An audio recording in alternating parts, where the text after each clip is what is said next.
얼굴에 지방이 좀 많으면 젊어 보일 수 있을까요? 얼굴의 볼륨은 젊고 건강한 외모를 유지하는데 굉장히 중요합니다. 지방 이식은 어디 몸에 다른 데서 이렇게 뽑아서 얼굴에다가 집어넣어서 보완을 만들어내는 그런 수술입니다. 그렇지만 잘못하면 더 늙어 보일 수도 있습니다. 잘못하면 또 처져요. 그럼 어떤 방법으로 동안 페이스를 만들 수 있는지에 대해서 한번 이야기해 보겠습니다. 나이가 들면서 피부가 좀 탄력이 저하가 되고 중력을 받으면 하관이 좀 처지면서 이중턱이만 이게 턱선 같은 게 좀 잘 안 보이는데 이런 부분들을 좀 개선할 수 있는 방법이 있을까요? 야, 이거 이렇게 간단한 문제가 아니에요. 사람이 늙어가면 피부, 지방, 그 다음에 근육, 뼈, 이 네 가지가 다 늙기 때문에 이 네 가지를 다 건드려 줘야지만 젊어 보이거든요. 그런데 지방만 있는 건 아니고 어떤 사람은 피부가 너무 많이 늘어진 사람이 있고 어떤 사람은 지방이 빠진 사람이 있고 어떤 사람은 근육이 짧아져서 주름을 만들어내고 또 어떤 사람은 골격까지도 변화가 와서 이제 얼굴이 늙어 보이는 이런 현상이 나타나거든요. 말을 조금 바꿔서 이제 다시 설명을 하면 볼륨에 문제가 있는 거, 피부에 문제가 있는 거 이렇게 두 가지를 한번 이야기를 해볼게요. 피부에 문제가 있는 건 피부과적인 치료들 이런저런 치료가 도움이 될 거고 그 다음에 볼륨에 문제가 있는 건 지방 이식, 필러, 그 다음에 볼륨이 이게 볼륨의 위치의 변화가 와요. 지금 말한 것처럼 이게 밑으로 다 중령님이 막 끌어다녀 위에서 막 밑에서 막 끌어다녀 그러니까 막 이렇게 쳐져. 그래가지고 원래 이랬던 사람이 쫙 이렇게 된단 말이야. 그래서 늙으면 어떻게 돼? 하관이 이렇게 커지는 이런 현상이 나타난다고. 그래서 그거를 어떻게 교정을 하느냐는 그 정도에 따라서 그 다음에 심하냐 아니면 조금만 그러냐 이런 거에 따라서 치료하는 방법이 여러 가지가 있지. 비수술적인 방법, 수술적인 방법. 원장님이 특별히 추천해주고 싶으신 내가 추천을 해주는 건 사실 이 사람의 정도에 따라서 다를 수 있어. 너무 많이 처지고 처진 사람들 대부분 보면 있잖아. 제일 먼저 해보는 게 집에서 거울을 보면서 괜찮을 것 같은데 이 정도면 좀 괜찮은 것 같은데 근데 이렇게 얘기하고 오는데 이게 많이 처진 분들은 이게 이렇게 조금 올려갖고 되는 게 아니라 막 이렇게 올려야 되잖아. 근데 그렇게 하면 뭐가 문제냐, 그렇게 될 거라고 생각하고 오시거든. 근데 이 세상에 리프팅 해가지고 제일 많이 좋아지는 게 뭐예요? 라고 물어보면 손으로 올린 게 제일 많이 올라가죠 라고 얘기를 해. 손으로 올리면 이게 제일 많이 올라가. 이렇게 올라가는 거 그렇게 쉽지가 않아. 근데 이제 수술이 그 다음이고 그 다음에가 실로 잡아당긴 거고 그 다음에 비수술적으로 이런 거 저런 거 한 거가 올라갑니다라는 얘기를 하는데 그 중간에 하나 내가 끼워놓고 싶은 건 사실 지방 이식이야. 지방 이식을 리프팅 지방 이식으로 하면 예를 들면 얼굴에서 이렇게 처지잖아. 그러면 지방은 여기서도 여기도 있고 여기도 있거든. 여기도 있고 여기도 다 있는데 나이가 먹으면서 여기도 지방도 빠지고 여기도 지방이 빠져. 관자놀이에 지방이 빠지면 이게 이렇게 처져요. 그럼 여기 이렇게 들어있었는데 이게 이렇게 얇아지면 피부는 이렇게 처지겠지. 그러면 여기다가 이렇게 채워주면 이게 약간 이렇게 끌려 올라가겠지. 그래서 지방 이식을 해도 여기서부터 넣는 거야. 여기다 잔뜩 넣으면 그게 무거워가지고 더 이렇게 보이거든. 그게 아니라 여기서부터 넣으면 여기는 조금만 넣어도 돼. 예를 들면 이 팔자주름 아까 물어봤잖아. 팔자주름에 지방을 많이 넣으면 여기에 맞춰달라고 그러는 사람이 많아요. 여기랑 맞춰서 여기 빤빤해지고 싶어요. 이 조금 들어간 것도 나는 싫어요 라고 얘기해. 굉장히 잘못된 생각인 게 그렇게 하면 어떻게 되냐, 결과는 호빵맨처럼 돼. 동그래가지고 아무것도 없어. 사람이 이게 들어가고 나가고가 좀 있어야지 이게 예쁘거든. 코 나와야 되고 팔자 살짝 들어가고 그 다음에 이것도 약간 튀어나왔다가 이렇게 들어가야 이게 이쁜 모습인데 그러니까 볼륨감이 좀 사라진다는 말씀이신가요? 볼륨감이 이게 있어야 될 곳과 없어야 될 곳에 굴곡이 조금은 있어야 되는데 젊었을 때는 한 요 정도 굴곡이었으면 이게 처짐이 심하면 이렇게 되니까 이게 보기 싫은 거야. 그래서 필요한 사람은 잡아당겨야 될 수도 있고 여기저기 이제 들어간 게 있는 사람은 뭘 넣어야 될 수도 있고 너무 많이 처진 사람은 피부도 막 이런데 막 예를 들어서 이만큼이 막 놀아. 이거는 잘라야지 다른 비수술적인 걸 해가지고 좋아지지. 근데 많이 부족하다고 느끼실 거야 아마.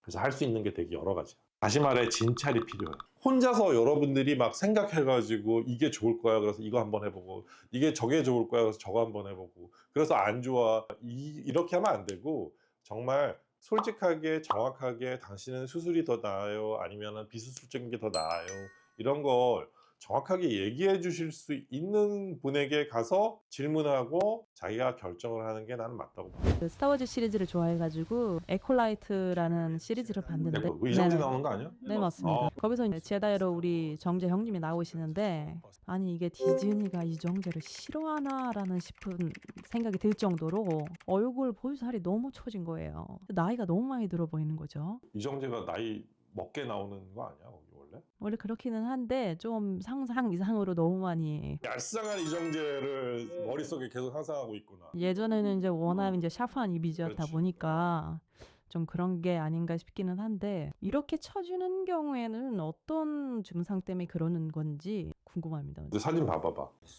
이정재 씨가 나보다 젊은데 내가 머리는 하얗지만 이정재 씨보다는 내가 덜 처진 것 같긴 한데 많이 처져 보이네.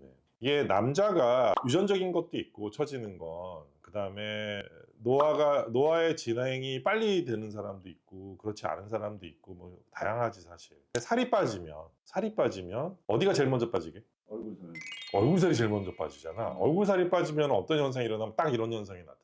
그러니까 내가 예를 들어서 평소에 체중을 뭐 한 80kg로 유지하고 있었는데 영화를 찍기 위해서 한 5kg, 뭐 7kg 뭐 이렇게 감량을 했다. 이렇게 되면 얼굴살이 확 마시가면서 쫙 처지는 현상이 나타나요. 그리고 특히나 이렇게 급격하게 빼면 이렇게 돼. 그래서 이렇게 되지 않으려고 그러면 리프팅하는 비수술적인 것들을 하면서 긴 기간을 가지고 이렇게 살을 빼야 이런 현상이 안 나타나는데 급격하게 하면은 몸에 갑자기 영양이 이만큼씩 제공되던 게 갑자기 뚝 끊어지니까 모든 게 다 쭉 처지는 거야. 살만 빠지는 게 아니라 이 몸의 모든 기력도 다 빠지고 피부도 쭉쭉 늘어지지. 우리 정재 형님은 너무 급격하게 살을 빼서 그렇다고 볼 수 있겠네요. 그냥 내 생각이야. 너가 정재형님이라는 사람한테 가서 한번 물어봐. 그런 거 아닌가 하는 생각이다 이거지. 그래서 그런 게 아닐까. 원래 또 그 양반이 다이어트하고 체중에 대해서 굉장히 민감한 사람으로 내가 들었거든. 그래서 그런 게 아닐까. 되게 오랜만에 장동건 씨가 장동건, 대한민국의 대표적인 잘생긴 남자 장동건.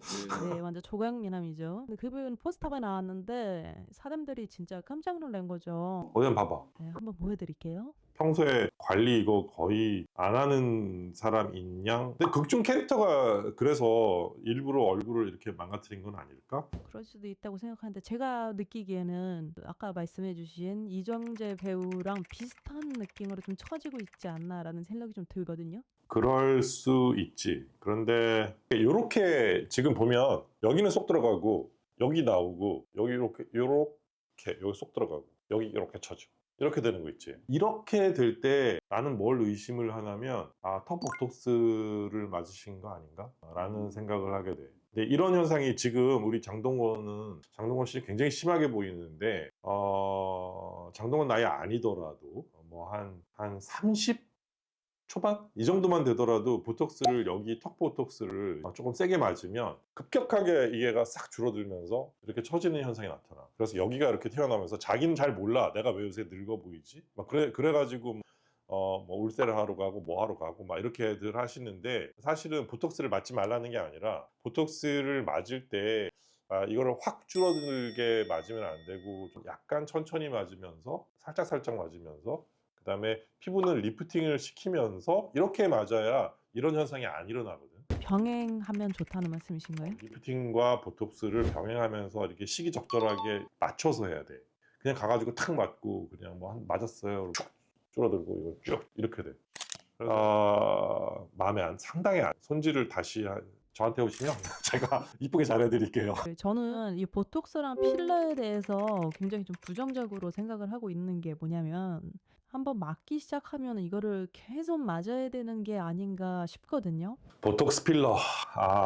내가 뭐라고 설명하냐면 사실 내가 보톡스를 2002년부터 놨거든.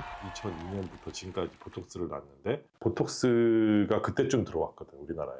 근데 그때부터 나한테 맞은 사람들 아직도 맞는 사람들이 있거든. 별 문제 없어. 별 문제 없어. 근데 계속 머리 염색은 왜 하며 파마는 왜 하는 거야? 머리가 이렇게 파마가 이렇게 꼬불꼬불 하고 싶으면 파마하는 거고 난 생머리가 좋으면 안 하면 되는 거 아니야. 지금 장동건 씨 보면은 이 미간이나 이런 데 보톡스 안 맞았잖아 지금. 이거 좀 진해야 되겠다 그러면 안 맞으면 되는 거고, 이거 못 봐주겠다 그러면 맞아서 펴야지. 그래서 얼굴에 하는 파마다 이렇게 생각하면 돼. 보톡스는 그냥 얼굴에 하는 파마 한 3달 가잖아. 3달 가고, 왜 이게 옛날에는 6개월이라고 얘기했는데 6개월로 맞춰서 이 보톡스를 맞으면 어떻게 되냐면 이렇게 해서 하나도 안 움직이고 너무 이상해. 너 아마 그래서 너가 보톡스가 싫다 그럴 거야. 너무 진하게 맞은 거지. 마치 시골에 가면 뽀글뽀글 아줌마 파마 있잖아. 이제 이렇게 한 파마는 보기 싫다 라고 얘기하는 거하고 똑같아. 그런데 청담동에 고급진 데 가가지고 이렇게 한 파마는 그것도 좋다 그러네? 둘 다 파마인데? 그치. 보톡스는 왜 그런 게 없을 거라 생각해? 그런 게 다 있는 거야. 그래서 보톡스도 뭐 진하지 않게 이렇게 살살살살 맞는 게 나는 예쁘다고 생각을 하고, 보톡스도 사실 여기 동그랑 여기 동그랑 다르거든. 되게 미세해. 내가 진짜 그렇게 오래 놨음에도 불구하고 보톡스 굉장히 어려운 시술이다라고 생각을 하거든. 필러 얼굴에 너무 많이 맞는 건 좋은 것 같지 않고 살짝 맞는 건 괜찮아. 요새 막 바디 필러 막 이런 것도 막 하던데 나는 반대하는 입장이거든. 필러는 반대하시나요? 그러니까 너무 많이 놓는 걸 반대하는 거야. 적당히 이렇게 조금 놓는 건 괜찮아. 문제가 생기면 뭐 녹일 수도 있고 뭐 그런데 너무 많이 넣으면 안에서 어떤 현상이 일어날지도 잘 모르거니와 부작용 생겨가지고 이제 치료받으러 오시는 분들도 내가 너무 많이 보다 보니까 그건 조금 반대.